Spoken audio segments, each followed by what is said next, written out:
Derrick Rose finds out his favorite high school teammate is now in a wheelchair.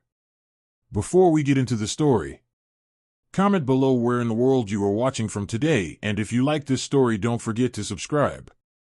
The gym buzzed with life. It wasn't just any Saturday in Chicago, it was a homecoming. Posters with Derrick Rose's face hung from the rafters. High school kids lined up for autographs, and former players slapped hands, reminiscing about the old days. The smell of popcorn mixed with the sound of sneakers squeaking on freshly waxed hardwood. It was a charity game, but to the city, it meant more. A symbol. A son coming back to give back. Derrick sat quietly in the locker room, headphones in, nodding to an old beat he and Jamal used to freestyle over. It was an unreleased cut, something they recorded in Jamal's basement when they were 16. He hadn't listened to it in years, but something made him press play that morning. A knock came. His manager peeked in. 5 minutes. Derrick stood. He looked around the room, gray lockers, a cracked mirror, old benches. It hadn't changed much since he walked out of here as a skinny teenager with the whole city on his back. Now he was back, older, seasoned, but still the same kid inside. As he walked through the tunnel, the cheers hit like a wave. Phones up, flashbulbs popping, chants of D-Rose echoed through the gym. He smiled, gave his signature nod, and jogged onto the court. The charity game was more relaxed than a league match, but Derrick had always played hard. Always gave the crowd something to remember. Tip-off. The ball was up. First possession, Derrick crossed half court, hit a crossover, pulled up from the elbow, money. The crowd loved it. The pace picked up, lobs, no-look passes, guys smiling like it was the old neighborhood again. The announcer cracked jokes. Local high school stars mixed with former pros, just balling for a good cause. Derrick was in rhythm, but something felt off. Not physically, he was fine. It was emotional. Something tugged at him. On a fast break, he slowed down near the baseline. That's when he saw it. A man in a wheelchair, front row, wearing an old Simeon High jersey. Number 10. Jamal's number. Derrick's heart sank. He lost the ball mid-dribble, it bounced out of bounds. Whistles blew. The crowd murmured. Derrick didn't hear them. He stared. The man in the chair had a small smile, like he didn't want to make it a moment. But it was. It was Jamal. The same Jamal he used to share Gatorade with after practice. The same one who dropped dimes no-look like it was breathing. The one who used to say, if one of us makes it, we both do. And now he was sitting there. No warning. No heads up. No contact since graduation. Just there, silent, in a wheelchair. Derrick backed off the court, shook his head, tried to focus. But he kept looking over. Coach called a timeout. Derrick sat on the bench, towel over his head. Sweat dripped down his neck, but it wasn't the heat. It was the memories. Late-night drives talking about the league. Corner store sandwiches after workouts. The pact they made. He turned to one of the assistant organizers. Was that Jamal? He asked, voice low. The guy nodded. Yeah. He's been coming to these games the past few years. Quiet dude. Didn't want to bother anyone. What happened? Car accident. 3 years ago.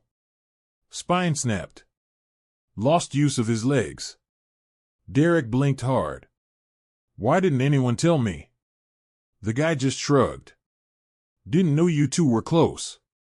That hit. Harder than a screen. Harder than any injury Derrick ever fought through. He had been so focused, NBA, surgeries, trades, press runs.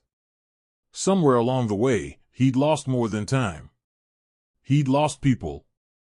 Jamal wasn't just a teammate. He was a brother. And now he was here, clapping for him from the sidelines, like nothing happened. The timeout ended. Derrick didn't move. You good? Someone asked. He nodded, but it wasn't true. Back on the court, The plays came and went. But Derrick moved slower. Missed a jumper. Fumbled a pass. He wasn't locked in. His mind was in the past, and that cramped high school gym where Jamal led the team in assists. Where they laughed about being the next Stockton and Malone, only cooler. Midway through the second quarter, he subbed out. The crowd still clapped, but it was softer now. They sensed something was off. He sat, towel over his knees, eyes fixed on that VIP seat near the baseline. Jamal clapped again after someone hit a three. That smile again. Reserved. Kind. Derrick stood. He walked across the court during a whistle. Walked right up to him. The place got quiet. "Jay?" Derrick said, voice almost cracking. Jamal looked up. "Hey, D." No speeches. No drama. Just two men looking at each other, time folding in on itself. "I didn't know," Derrick said. Jamal shrugged. "Wasn't your fault." Silence stretched. The crowd held its breath. "You should have been here with me," Derrick said. "Nah," Jamal replied. "You were always the one." Tears welled in Derrick's eyes. He blinked fast, turned away. The announcer tried to lighten the mood with a joke, but nobody laughed. The buzzer sounded. End of the half. As players headed to the locker room, Derrick sat next to Jamal. Just sat. No cameras. No fanfare. Just two friends, side by side. Again. The crowd didn't cheer. They just watched. Because they knew. This wasn't a basketball game anymore. This was something bigger. Halftime was noise behind him. Coaches talked, players joked, organizers moved around. But Derrick didn't move. He stayed beside Jamal. He hadn't seen him in over 10 years. Now here he was, the same face, only aged by things he didn't deserve. "You really didn't know?" Jamal asked. Derrick shook his head. "No. Man, I would have come. I figured. But life, you know, gets fast." Derrick stared at the court. "Too fast." Jamal nodded, then looked down at his hands on his lap. "1 second you're running full speed, thinking you've got all the time in the world, then the car flips." Derrick swallowed. "Was it bad?" "I remember the music stopping," Jamal said. "Then glass. Then black. Woke up in a hospital bed, couldn't feel anything. Doctor said I was lucky to be alive." "That's not lucky." "It is," Jamal replied. "Because I'm still here." Derrick looked at him, almost ashamed. "You were better than me, man." Jamal scoffed. "No. I was flashier. You were built for the grind. You had better handles. You had better focus." They both chuckled softly. The buzzer rang, signaling the third quarter.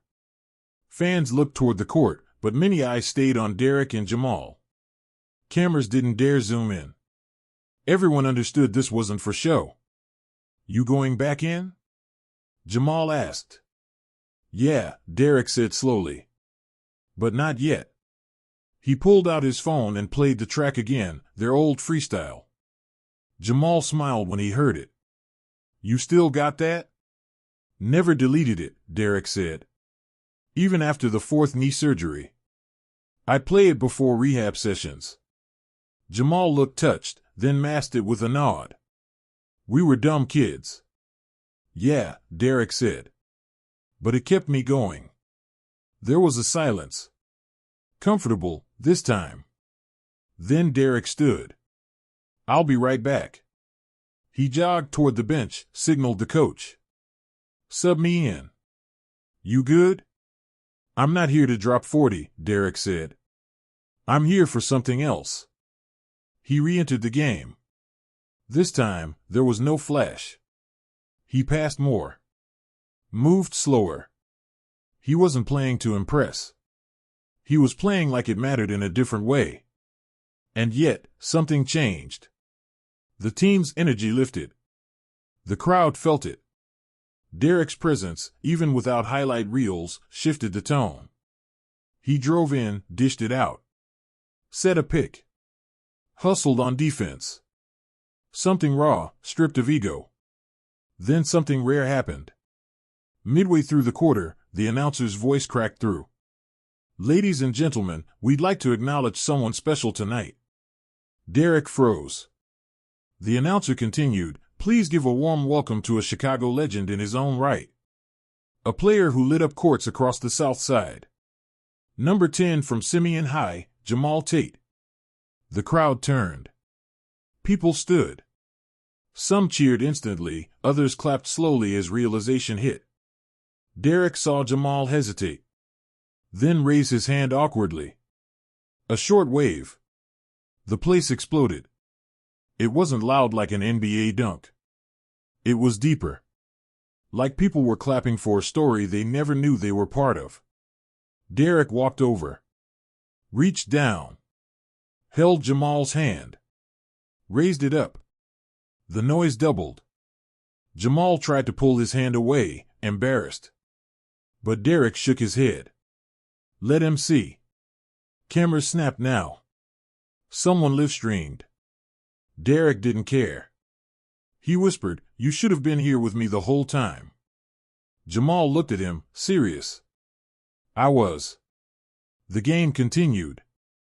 Derrick played freer now. Each possession a quiet tribute.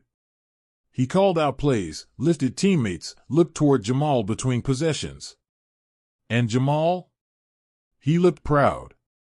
Fourth quarter started. The score didn't matter. No one was watching the scoreboard anymore. They were watching something else unfold. Derrick called a timeout on his own. Walked over to the scorer's table. Asked for the mic. The referee hesitated. "It's a charity game, man." "You sure?" "Yeah," Derrick said. He walked back to center court, mic in hand. The crowd went quiet. "I know this isn't how these games usually go," Derrick said, voice calm. "But I need a second." He turned toward Jamal. "I used to dream with that man right there," Derrick said. "We didn't talk about girls or money or fame. We talked about making it. Changing things. Doing something bigger than us." The crowd listened, silent. "Truth is, I wouldn't be here without him. He kept me sharp. He challenged me. When I got lazy, he'd roast me. When I got tired, he'd run extra drills." Derrick paused. His voice cracked. "And I forgot. I forgot where I came from. Who held me down before I was anything." He looked at the crowd. "Sometimes we think making it means leaving people behind. But it's not. It's bringing them with you." He turned to Jamal again. "I'm sorry I disappeared." Jamal nodded, eyes glistening. "I'm dedicating this night to you," Derrick said. "And this shot's yours." He walked over, took a ball from the ref, and rolled it gently to Jamal. The crowd gasped. Jamal looked shocked. No. "Yes," Derrick said. "You finished the quarter." The referee nodded. Two teammates jogged over, lifted Jamal's chair slightly toward the three-point line. Jamal gripped the ball. He adjusted. Looked at the hoop. Silence. He launched. It arced high, slow. It hit the backboard, rim, bounced once, and dropped in. The gym erupted. The loudest cheer of the night. Jamal covered his face. Derrick rushed to him, hugged him tight. Fans stood. Cameras flashed. Grown men cried. And in that moment, nothing else existed. No contracts. No records. No injuries. Just two kids from Chicago who once shared a dream. And were finally sharing the spotlight. After the shot dropped in, Jamal's head lowered into his hands as the gym thundered with cheers. It wasn't just noise. It was release. Decades of what-ifs, of forgotten names, of people who almost made it but didn't. Derrick knelt beside him, one arm across his back. They didn't say anything. Didn't need to. The other players on the court stood still. The scoreboard ran down to the end of the third, but nobody looked up. It was one of those rare moments where time didn't matter. Then the buzzer sounded.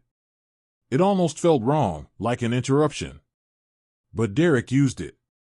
He stood and addressed the crowd again, without a mic this time. Let's play one more for him. He pointed toward Jamal, whose face was streaked with quiet tears he didn't bother wiping. Derrick nodded toward his teammates. Fourth quarter. Let's run it different. Coach looked confused but didn't say anything. Players shrugged and nodded. They understood enough. Derrick walked back to Jamal. You got one more in you? Jamal grinned. That was all I had. Bet. He rolled Jamal back toward the bench, but not behind it. He left him near half court, where everyone could see him. Someone brought out a folding chair and placed it beside the sideline. That was his new seat. Not in the shadows. Not off to the side. Front and center. When the fourth quarter began, it wasn't basketball like before. It was smoother. More intentional. Players moved differently.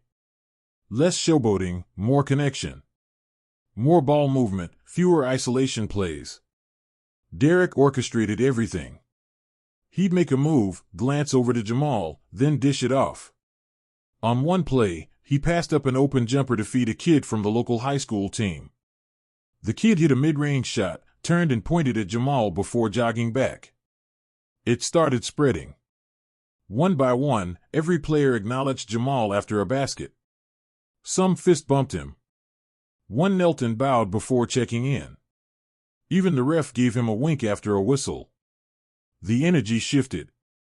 This wasn't a game anymore, it was something else. By the 6-minute mark, Derrick had stopped looking at the scoreboard. It didn't matter if they won. What mattered was Jamal was part of it. Not a memory, not a pity mention. He was in the game. On the floor. Living it.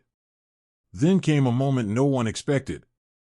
A young kid, maybe 10 years old, wearing a worn-out Derrick Rose jersey, stood up from the front row and walked nervously toward Jamal during a timeout. People watched. An usher moved to stop him, but Derrick waved him off. The boy stepped closer, looked up at Jamal, then said something no one heard. Jamal leaned down. The kid whispered, "My brother got hurt last year. He used to play too. We thought it was over." Jamal blinked. "And now?" "He saw your shot," the kid said. "He said he wants to play again."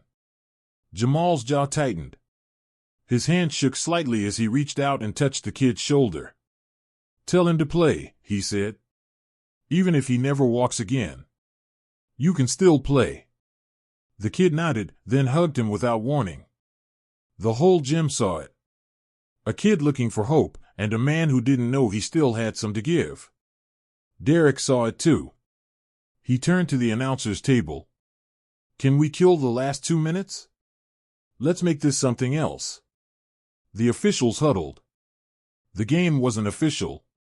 Just charity. It was flexible. One ref gave a thumbs up. "Cool," Derrick said. He walked to center court and clapped his hands. "Last 2 minutes. Let's run one final possession. 5 minutes on the clock. No teams. Just all of us. Together." The crowd murmured, then began to cheer again. All 10 players came to half court. Derrick pointed. "We'll make it a celebration. No defense. Just passes. Everyone touches the ball. And we end it with Jamal." Jamal shook his head. "No way." "Yes way," Derrick said. "You're gonna get the last touch." The ball checked in.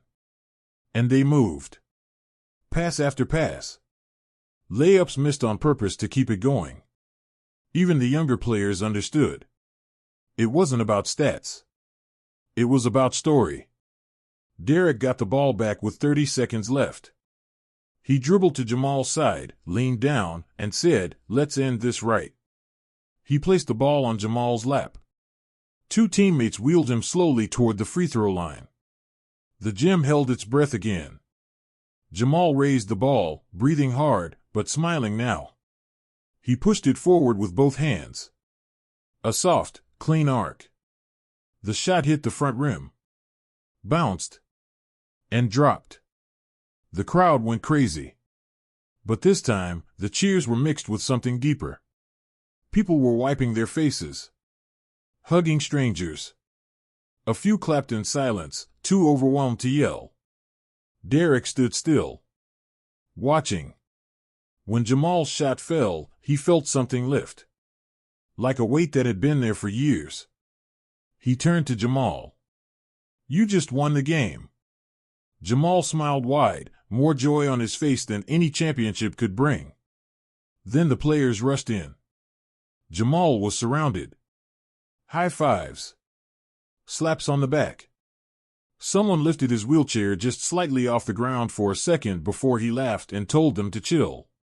The buzzer sounded again. Game over. But nobody left. They stayed, talking, hugging, snapping pictures. The bleachers filled with laughter and conversations. It felt more like a block party now than a basketball game. Jamal wheeled himself over to Derrick. "Thank you," he said. Derrick shook his head. "Nah, man. I'm sorry it took this long. You made it count." They hugged one more time. No cameras this time. Just two friends who'd come full circle. Later, as the gym emptied out and the lights dimmed, Derrick stayed behind. He sat on the bench alone, hands clasped together. One of the organizers approached. "We've never had a moment like that," he said. "You changed something tonight." Derrick nodded. "He did. I just passed the ball." The man laughed, then turned to leave. Before he walked off, Derrick added, "Let's build something with this. Something real. For kids like us." "We'll talk tomorrow," the man said. And then it was quiet. Except for the echo of a single shot. And the sound of a crowd that would never forget it.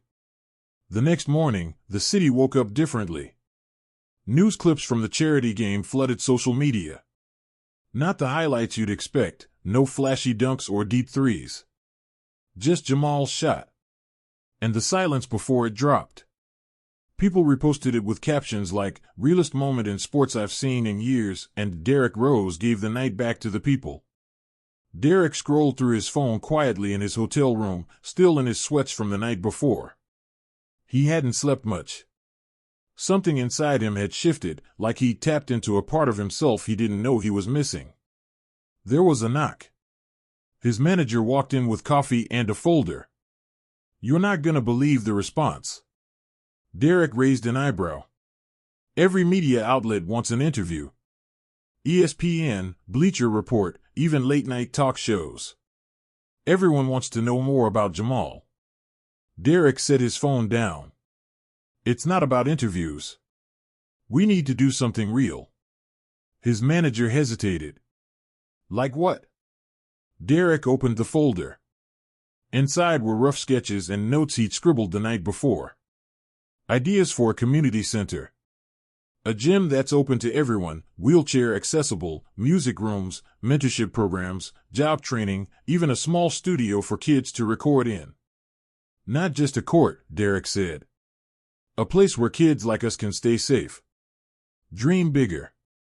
A place where no one gets forgotten." His manager sat down, looked at the pages. "You serious about this?" "As serious as I've ever been." Within hours, Derrick made a call to his foundation team. Another to a few old contacts in the city. One phone call led to another, and by afternoon, the local press had caught wind of it. A potential youth facility in South Side, inspired by a single shot that made the city cry. Meanwhile, Jamal was in his apartment on the West Side, staring at the screen of his old laptop. Emails poured in, old teammates, classmates, even strangers who'd watched the video and said how much it meant to them. He didn't know how to reply to most of them. What do you say when someone tells you your story gave their son hope? Or their brother strength? He got a call. Unknown number. He almost didn't answer. Hello? Yo, it's me. D? Yeah. A pause. You good? Jamal smiled. Not used to all this attention. Derrick chuckled. Better get used to it. You're the star now. Nah, Jamal said. I was just part of it. You were it, bro. Another pause. I've been thinking, Derrick continued. I'm building something. In your name. But I don't want to do it without you. What do you mean? I want you involved. Full on. Design it with me. Run programs. Mentor. Be the face of it. You already are. Jamal didn't answer at first. He rolled slowly back from the desk, looked out the window. I don't know if I'm the guy for that. You're exactly the guy. Jamal let the words sit. Then nodded to himself. I'm in. The next week moved fast. They met with architects, community leaders, even a few old high school coaches who offered to volunteer time. The story caught national traction, and soon big names offered funding. But Derrick made one thing clear: this wasn't about big checks or branding. It had to stay real. Jamal took his first steps, figuratively, as a leader. He started mapping out the mentorship schedule, reaching out to friends and chairs who could speak to the kids directly. He wrote messages on boards, things he wished someone had told him when he was younger. One night, they were in the unfinished space of the future gym, still bare concrete and wires hanging from the ceiling. Derrick looked around. Feels weird seeing it like this. Feels like the start, Jamal said. They stood there in silence for a moment. Then Derrick turned. You ever think we'd be doing something like this? Not once, Jamal said. We used to dream about banners and NBA tunnels. Now we're talking about after-school programs and free rides to tutoring. And it feels better. Yeah, Jamal nodded. It really does. There were setbacks. Permits delayed. A promised donor pulled out. One local politician questioned the budget. But Derrick and Jamal didn't back down. They held a public forum, invited the neighborhood, answered every question face to face. People saw their sincerity. Donations came back in. Even volunteers from out of state offered to help. Then came opening day. A full year later. The gym was packed. Kids in brand new jerseys, some in wheelchairs, some with crutches, some just curious. Parents lined the bleachers. Local news crews set up cameras but were told to keep it respectful, no exploiting pain, no turning it into a media circus. Derrick stood at center court. This time with a mic. I spent years thinking I made it, he said. But you don't really make it until you come back and pull others with you. He pointed to the court. This is for the kid who thinks he's forgotten. This is for the dream that got delayed. This is for every Jamal in every city who gave someone else the push they needed. He turned and handed the mic to Jamal. Jamal wheeled forward, looked at the crowd. I thought my story was over when I lost my legs, he said. But maybe that's when it started. He paused. You can't always choose what happens to you. But you can choose what happens next. And with that, he rolled back and passed the ball to a 10-year-old kid in a chair. The kid smiled, lined up at the top of the key, and launched his shot. It hit the rim. Rolled. And fell in. Same arc. Same silence. Same eruption of joy. And just like that, a new story began. 3 months after the grand opening, the gym had become something different. It was no longer Derrick Rose's project. People started calling it the Court of Second Chances. The name stuck. Not because it sounded good, but because that's what it had become. Kids came after school and stayed until closing. Some practiced drills, others just sat on the bleachers to get away from things at home. The front doors were always open, and no one was ever turned away. Volunteers taught classes in the upstairs rooms, life skills, music, digital design, even poetry. Downstairs, it was all basketball and movement. Jamal showed up every day. Never late. He didn't just talk. He listened. To every story, every worry. He knew when a kid needed a push, and when they just needed someone to sit beside them in silence. Wheelchair or not, he was the heart of the place. Derrick made time when he could. He'd drop in, bring gear, talk to the kids, run simple drills, or just shoot around quietly in the corner with whoever stayed late. The gym didn't need his fame, it had found its own rhythm. But on one Friday afternoon, Derrick pulled into the parking lot earlier than usual. Inside, the staff was organizing a last-minute event. Nothing major, just a small showcase for the kids who'd been part of the mentorship program. But something told Derrick he needed to be there. He walked in through the back, hoodie up, unnoticed at first. He stopped near the wall and watched. On the court, a group of kids stood in a circle around Jamal, who was explaining a play. His voice was calm, confident. One of the kids raised a hand. "How do you know so much about basketball if you don't play anymore?" The others laughed a little, not mean, just curious. Jamal smiled. "Who said I don't play?" He rolled himself back, nodded toward the net, then picked up a ball. He lined it up and launched from behind the free throw line. It clanked hard, bounced once, and rolled in. The kids cheered. Jamal pointed at the boy.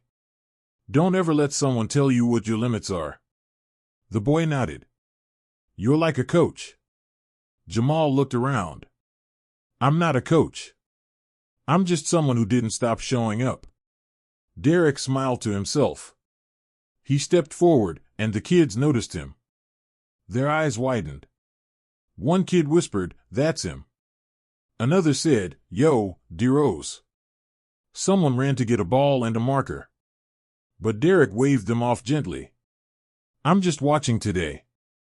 He walked over to Jamal. "That was a clean shot." Jamal grinned. "Better than my last one?" "Close." They both laughed. Then Derrick looked at the kids. "How many of y'all come here every day?" All hands went up. Derrick nodded. "Good. Keep coming. Not because it's free.